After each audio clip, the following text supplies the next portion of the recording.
Ms Payne. Thank you, President. I would like to begin by welcoming residents of Hampton Park here for this debate and thanking them for their ongoing advocacy. Because of your efforts, today we call on the government to ensure that a waste transfer station is not constructed in Hampton Park.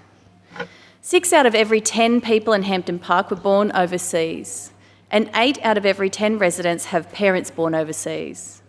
Hampton Park is a suburb of people who choose to make Australia home and raise their families in the southeast.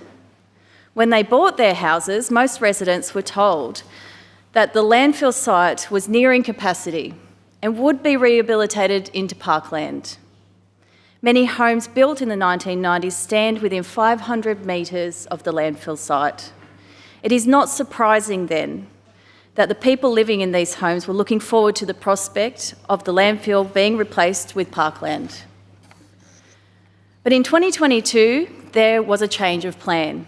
Out of nowhere, the then Andrews government declared the tip to be an ongoing waste site of state significance, the world's worst accolade.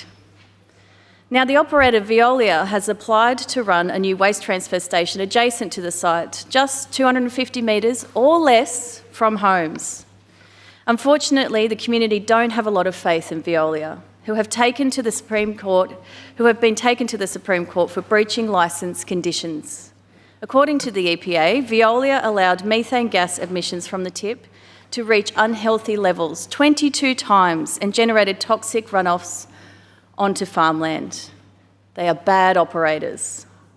Veolia's proposed waste transfer station would process the rubbish of 9 councils, making it the biggest waste transfer station in Victoria, crunching through 500,000 tonnes of waste each year.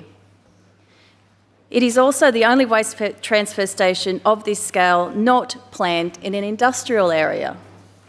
I don't think it's okay to dump 500,000 tonnes of waste into people's homes. That's why I've joined the community in their fight to stop this obscene proposal, because it is not okay to treat people like rubbish.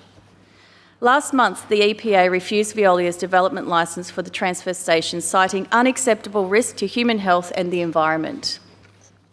This aligns with community concerns. With over 750 submissions made to the EPA, over 95% of respondents are against the proposal. But before the EPA even handed down its decision, Veolia applied to VCAT for a review. They claimed the application review timeframe expired on the 23rd of January, but the EPA made a request for information on the 24th of January. Basically, Veolia have called in the umpire because the EPA was 1 day late. And now residents are in a limbo while they await VCAT's decision. If the transfer station is built, there will be more than 500 trucks coming through and going 18 hours a day. Along with household waste, the centre would accept demolition waste, fluorescent tubes, gas bottles, acid batteries, metals, paints, soils and TVs, to name a few. This is on the nose, metaphorically and literally. More than half of the waste at the waste transfer station, 350,000 tonnes, will be compacted into sealed containers, then go on a 120-kilometre trip to the contentious Maryvale incinerator. This has all grown out of the 2020 Recycling Victoria policy designed to protect the environment.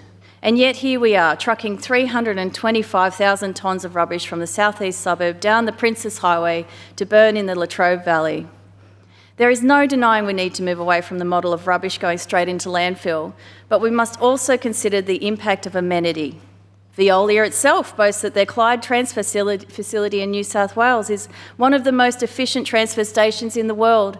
And why is that? Because it's on a railway line, reducing local trucks' movements by 37,000 per annum. Frankly, allowing waste transfer station in a residential area with 500 trucks a day moving through the local community is not a solution. And do we really want to set that precedence? I think it's all a load of rubbish. Thank you for having me today.